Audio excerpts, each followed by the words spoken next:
The text for this sermon is from Isaiah 41:14. Fear not, thou worm Jacob, and ye men of Israel, I will help thee, saith the Lord, and thy Redeemer, the Holy One of Israel. Welcome to Spurgeon's Sermons. If you find this sermon uplifting, be sure to subscribe to this channel. Every month, by God's grace, this YouTube channel shares the good news of Jesus Christ with tens of thousands of people all over the world. Your generous support today will enable us to continue producing daily content from the man known as the Prince of Preachers. Nearly 150 years after Charles Spurgeon preached these sermons, we are seeing God change lives through his preaching on this YouTube channel. So please, give your best gift today at princeofpreachers.com to help more people discover the transforming power of the gospel. I shall speak this morning to those that are discouraged, depressed in spirit, and sore troubled in the Christian life. There are certain nights of exceeding great darkness, through which the spirit has to grope in much pain and misery, and during which much of the comfort of the word is particularly needed. Those seasons occur in this manner. Frequently they occur at the outset of a religious life. A young man, deeply impressed under the ministry, has been led to feel the weight of sin. He trusts also he has been led to look for salvation to the Christ who is preached in the gospel.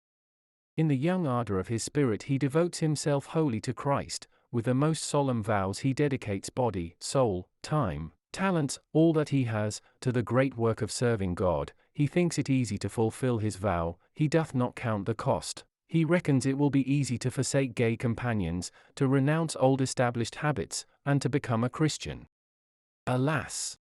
Before many days he finds out his mistake. If he did not reckon without his host, he certainly reckoned without his heart. For his evil heart of unbelief had deceived him. He knew not how hard would be the struggle, and how desperate the wrestling between his old evil nature and the newborn principle of grace within him.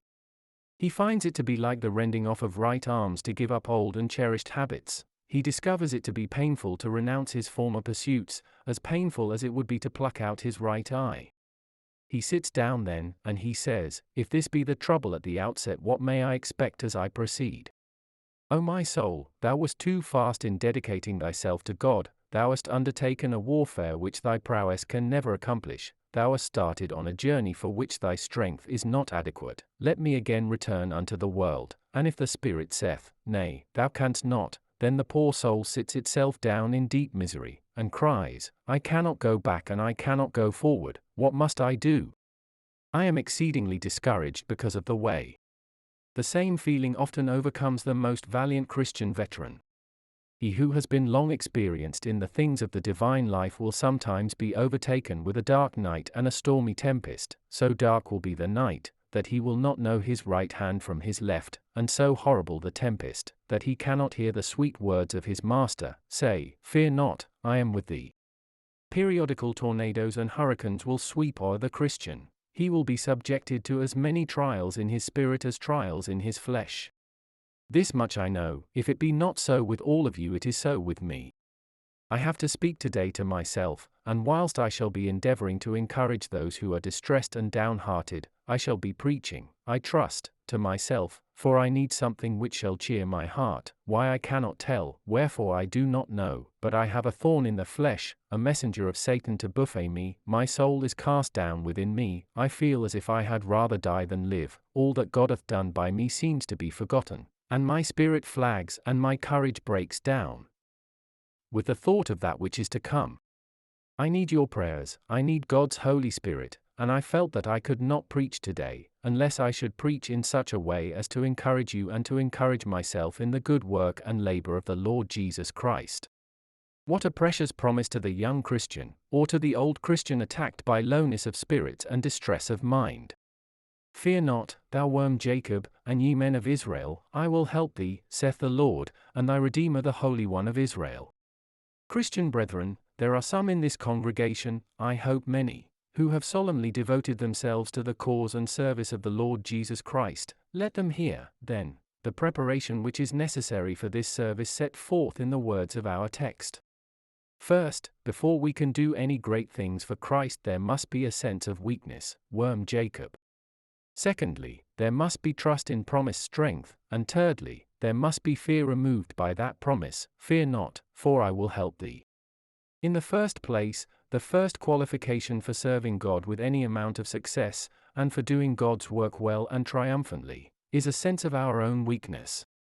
When God's warrior marches forth to battle with plumed helmet, and with mail about his loins, strong in his own majesty, when he says, I know that I shall conquer, my own right arm and my mighty sword shall get unto me the victory, defeat is not far distant. God will not go forth with that man who goeth forth in his own strength. He who reckoneth on victory having first calculated his own might, has reckoned wrongly, for it is not by might, nor by power, but by my Spirit, saith the Lord of hosts. They that go forth to fight, boasting that they can do it, shall return with their banners trailed in the dust, and with their armor stained with defeat, for God will not go forth with the man who goeth forth in his own strength. God hath said it, men must serve him, they must serve him in his own way, and they must serve him in his own strength too, or he will never accept their service. That which man doth, unaided by divine strength, God never can accept. The mere fruits of the earth he casteth away, he will only have that, the seed of which was sown from heaven, sprinkled in the heart, and harvested by the Son of grace. There must be a consciousness of weakness, before there can be any victory. I think I hear many saying today, well, sir, if that be a qualification for doing much, I have it to a very large extent. Well, do not marvel, do not wonder. Depend on this, God will empty out all that thou hast before he will ever put his own into thee, he will first empty all thy granaries, before he will fill them with the finest of the wheat. The river of God is full of water, but there is not one drop of it that takes its rise in earthly springs. God will have no strength used in his own battles, but the strength which he himself imparts, and I would not have you that are now distressed in the least discouraged by it. Your emptiness is but the preparation for your being filled, and your casting down is but the making ready for your lifting up. Are there others of you that would almost desire to be cast down that they might be prepared to serve God? Let me tell you, then, how you can promote in yourself a sense of your own nothingness. The text addresses us as worms. Now, the mere rationalist, the man who boasts of the dignity of human nature, will never subscribe his name to such a title as this. Worm, says he, I am no worm, I am a man is the most glorious thing that God has made, I am not going to be called a worm, I am a man, I can do anything, I want not your revelations, they may be fit for children, for men of childish minds that only learn by believing, I am a man, I can think out truth, I will make my own Bible, fashion my own ladder, and mount on it to heaven, if there be a heaven, or make a heaven, if that be all, and dwell in it myself. Not so, however, he who is wise and understandeth, he knows that he is a worm, and he knows it in this way, first, he knows it by contemplation. He that thinks, will always think himself little. Men who have no brains are always great men, but those who think, must think their pride down, if God is with them in their thinking. Lift up now your eyes, behold the heavens, the work of God's fingers, behold the sun guided in his daily march, go ye forth at midnight, and behold the heavens, consider the stars and the moon, look ye upon these works of God's hands, and if ye be men of sense and your souls are attuned to the high music of the spheres, ye will say, What is man that thou art mindful of him, and the Son of Man that thou visitest him? My God! When I survey the boundless fields of ether, and see those ponderous orbs rolling therein, when I consider how vast are thy dominions, so wide that an angel's wing might flap to all eternity and never reach a boundary, I marvel that thou shouldst look on insects so obscure as man. I have taken to myself the microscope and seen the ephemera upon the leaf, and I have called him small. I will not call him so again, compared with me he is great, if I put myself into comparison with God. I am so little, that I shrink into nothingness when I behold the almightiness of Jehovah, so little, that the difference between the animalcule and man dwindles into nothing, when compared with the infinite chasm between God and man. Let your mind rove upon the great doctrines of the Godhead, consider the existence of God from before the foundations of the world, behold him who is, and was, and is to come, the Almighty, let your soul comprehend as much as it can of the infinite, and grasp as much as possible of the eternal, and I am sure if you have minds at all, they will shrink with awe. The tall archangel bows himself before his master's throne, and we shall cast ourselves into the lowest dust when we feel what base nothings, what insignificant specks we are, when compared with our all-adorable Creator. Labor, O soul, to know thy nothingness, and learn it by contemplating God's greatness. Again, if you want to know your own nothingness, consider what you are in suffering. I was thinking the other evening how small a matter it must be with God to cast any man into the most unutterable agony. We are well and in good spirits, we know not why, but it seems as if God's finger had touched one nerve, but one poor nerve, and we are so miserable that we could sit down and weep. We do not know how to bear ourselves.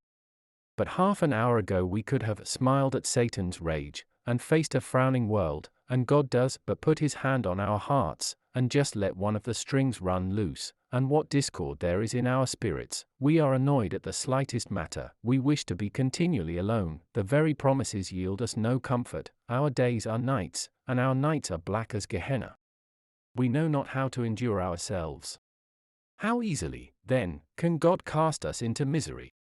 O man, what a little thing thou art, if so little a thing can overthrow thee. Ye have heard men talk big words when they have been prosperous. Did you ever hear them talk so, when they were in deep distress, and great anguish and sorrow? No, then they say, Am I a sea or a whale that thou settest a watch upon me? What am I, that thou shouldst visit me every morning and chasten me every night? Let me alone, until I swallow down my spittle. Why am I sore vexed? What am I, that thou shouldst make me a butt for thine arrows, and a target for thy wrath? Spare me, O my God, for I am less than nothing, I am but a shadow that passeth away and declineth. O deal not hardly with thy servant, for thy mercy's sake. Great sorrow will always make a man think little of himself, if God blesseth it to him. Again, if you would know your own weakness, try some great labor for Christ. I can understand how some minister who preaches to his 150 on a Sabbath day, and regards himself as having a large congregation, should be very precise about the color of his cravat, and about the respect that is paid to his dignity in his little church. I can well comprehend how he should be as big as my Lord Archbishop, because he does nothing, he has nothing at all to try him. But I cannot imagine Martin Luther standing before the Diet at Worms, being proud because he had to do such a deed as that. I cannot conceive John Calvin, in his incessant labors for Christ, leading on the Reformation, and teaching the truth of God with power, saying to himself, Lo, this great Babylon that I have builded. I can suppose the man that has nothing to do and that is doing nothing, sitting down in devout complacency with his own adorable self. But I cannot conceive, if you nerve yourselves to great labors, but what you will have to say, Lord, what a worm am I that thou shouldst call me to such a work as this? Turn, if you please, to the history of all men who have done great deeds for God, and you will find them saying, I marvel that God should use me thus. This day my mind was exceedingly cast down, says one of them, for God had called me to a great labor, and I never felt so much of my own insufficiency as I did today. Says another, I have tomorrow to do such and such an eminent service for my master, and I can say that when I was in my low estate, I was often exalted above measure. But this day my God has cast me into the lowest depths at the recollection of the work for which he has engaged me. Go and do something, some of you, and I will be bound to say it will be the means of pricking that fair bubble of your pride, and letting some of it blow away. If you would understand what is meant by being a worm, go and do what the 15th verse says the worm should do, go and thrash the mountains, and beat them small, make the hills as chaff fanned by the wind, scatter them, and then rejoice in God, and if you can do that, the more God's glory strike your eyes, the humbler you will lie. Devout contemplation, sharp suffering, hard labor, all these will teach us what little creatures we are. Oh! May God by all means and every means keep us, well understanding and knowing that we are nothing more and nothing better than worms. How easy it is, my brethren, for you and I to fly up. How hard to keep down. That demon of pride was born with us, and it will not die 1 hour before us. It is so woven into the very warp and woof of our nature, that till we are wrapped in our winding sheets we shall never hear the last of it. If any man telleth me that he is humble, I know him to be profoundly proud, and if any man will not acknowledge this truth, that he is desperately inclined to self-exaltation, let him know that his denial of this truth is the best proof of it. Do you know what is the sweetest flattery in all the world? It is that flattery that Caesar's courtiers of old gave to him, when they said Caesar hated flattery, being then most highly flattered. We do not hate flattery, any one of us, we all like it. We do not like it if it is labeled flattery, but we like it if it is given in a little underhand fashion. We all love praise. The proud to gain it toils on toils endure, the modest shun it, but to make it sure. We all love it, every soul of us, and it is right and meet that we should all bow before God, and acknowledge that pride which is woven into our nature, and ask Him to teach us what little things we are, that we may claim this promise, "Fear not, thou worm Jacob." Now the next point. Before devoting ourselves to Christ, or doing any great labor for the Savior, it is necessary there should be trust in the promised strength. "I will help thee, saith the Lord, and thy Redeemer, the Holy One of Israel." It is a certain fact, that though men be worms, they do what worms never could do, although men be nothing, they do accomplish deeds which need even the power of the infinite to rival them. How shall we account for this? Certainly it is not the worms, it must be some secret energy which gives them might. The mystery is unraveled in the text. "I will help thee, saith the Lord." In ancient history, there is a story told of a valiant captain whose banner was always foremost in the fight, whose sword was dreaded by his enemies, for it was the herald of slaughter and of victory. His monarch once demanded of him that he should send this potent sword to him to be examined. The monarch took the sword, quietly criticized it, and sent it back with this message: "I see nothing wonderful in the sword, I cannot understand why any man should be afraid of it." The captain sent back in the most respectful manner a message of this kind: "Your Majesty has been pleased to examine the sword, but I did not send the arm that wielded it. If you had examined that and the heart that guided the arm, you would have understood the mystery. And now we look at men, and see what men have done, and we say, I cannot understand this. How was it done? Why, we are only seeing the sword. If we could see the heart of infinite love that guided that man in his onward course, we should not wonder that he, as God's sword, gained the victory." Now, the Christian may remember, that little though he be, God is with him, God will help him, and that right early. Brethren, I like a man who, when he begins to do anything, is afraid of himself, and says, "It is of no use, I cannot do it." Let him alone, he will do it. He is all right. The man who says, "Oh, there is nothing in it, I can do it," will break down to a dead certainty. But let him begin by saying, "I know what I am at, and I feel confident I cannot do it unless I have something more given to me than I feel today." That man will come back with flying banners, the trumpets proclaiming that he has been victorious. But it must be because he puts reliance upon help promised. Now, Christian, I see you this morning ready to run away from the battle. You have been so dispirited this last week, through divers adverse circumstances, that you are ready to give up your religion.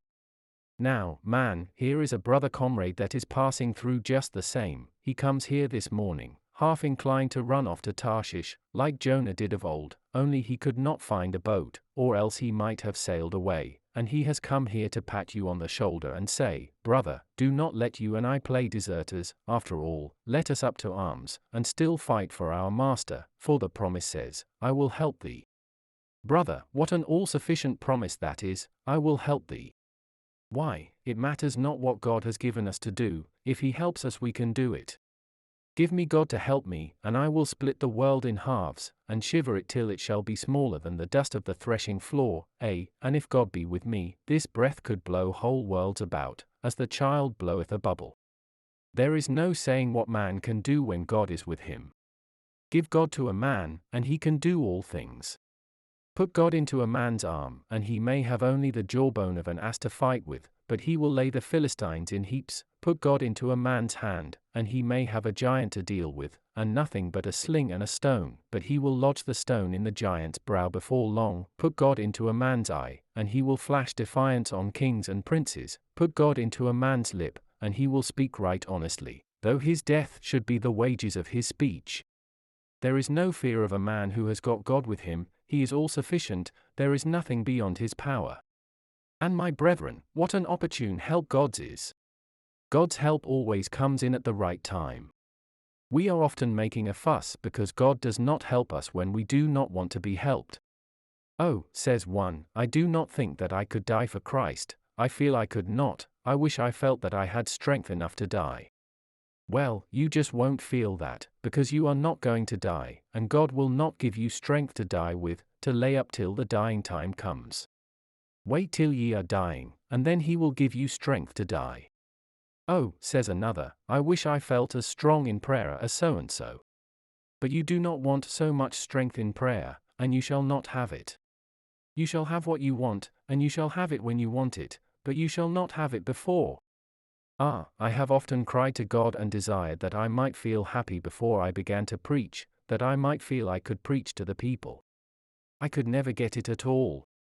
And yet sometimes God hath been pleased to cheer me as I have gone along, and given me strength that has been equal to my day.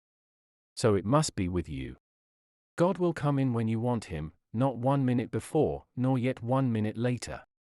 "I will help thee. I will help thee when thou needest help." And oh, brethren, what an ennobling thing it is to be helped by God. To be helped by a fellow man is no disgrace, but it is no honor, but to be helped by God, what an honor that is. When the Christian prophet preacheth his master's word, and feels that he has girded about his loins the belt of the Almighty, to strengthen him for his day's work, that he may not fear the people, what a noble being he is then. When the Christian philanthropist goes into the prison, in the midst of reeking disease and death, and feels that God has put the wing of the angel over him, to shield him in the day of pestilence, how it ennobles and honors him to have God with him. To have his strength girding his loins and nerving his arm, is just the highest thing to which man can attain.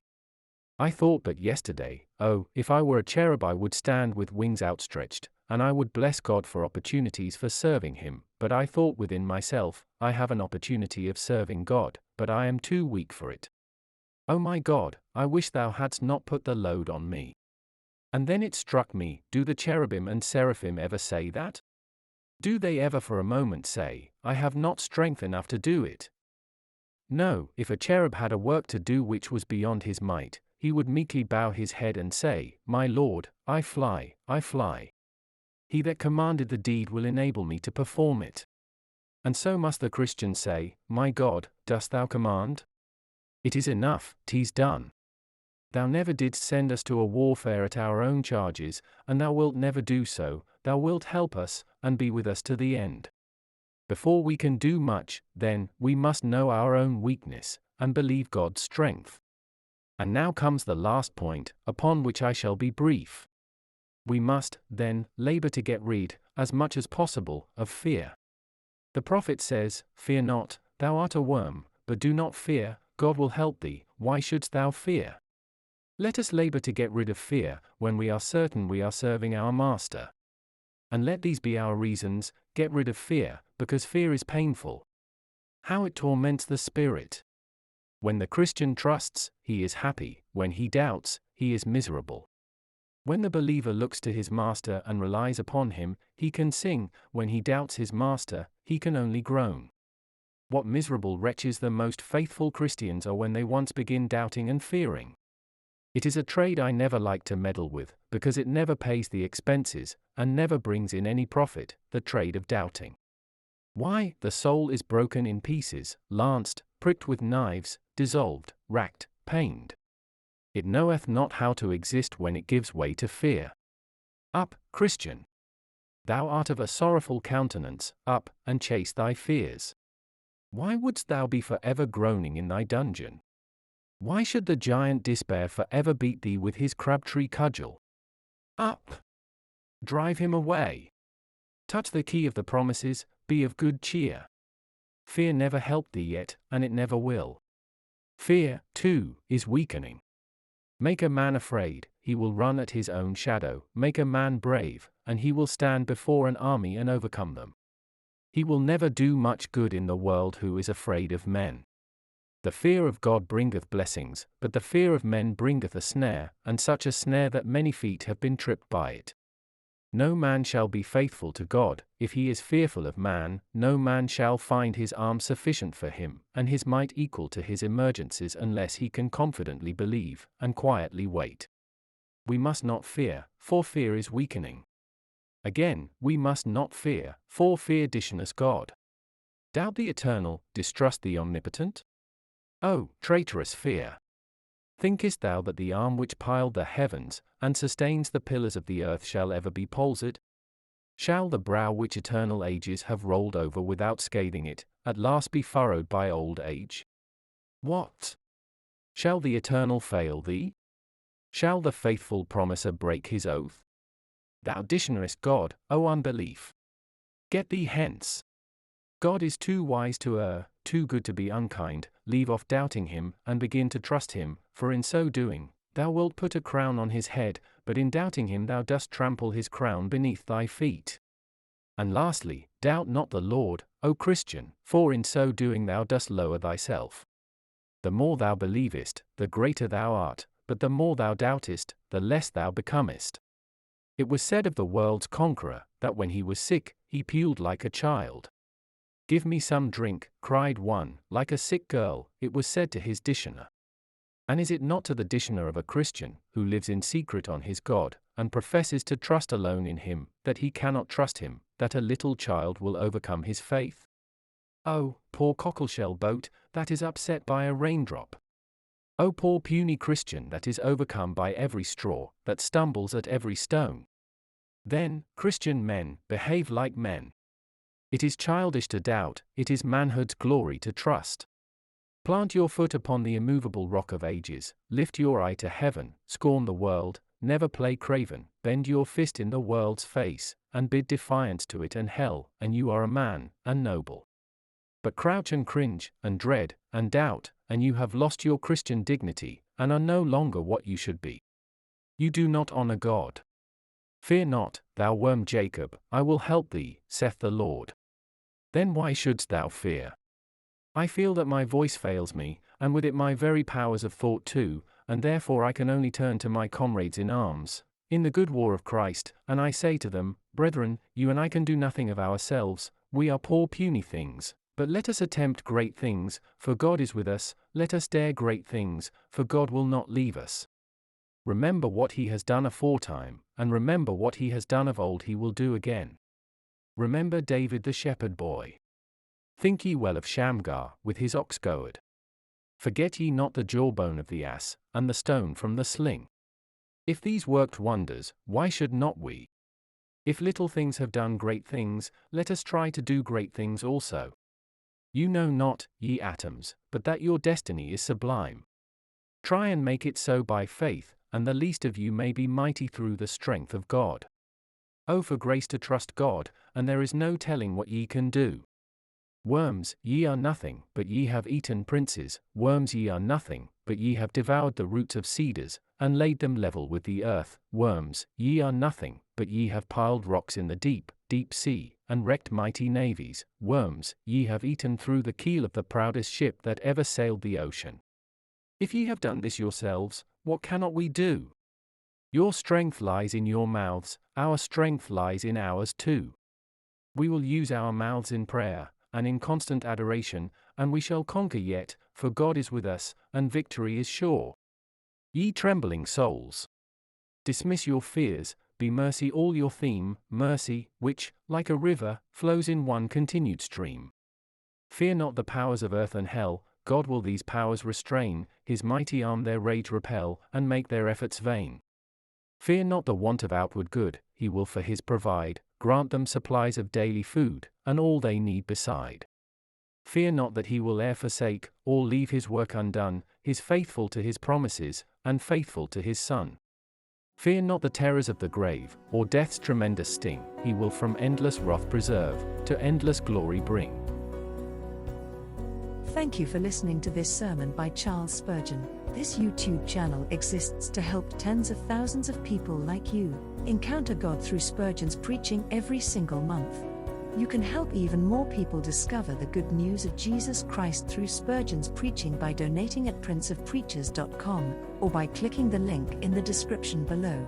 Subscribe to this channel to dive deeper into the treasury of Spurgeon's preaching, and hit the bell icon so you'll be notified whenever we post sermons and content written by Charles Spurgeon.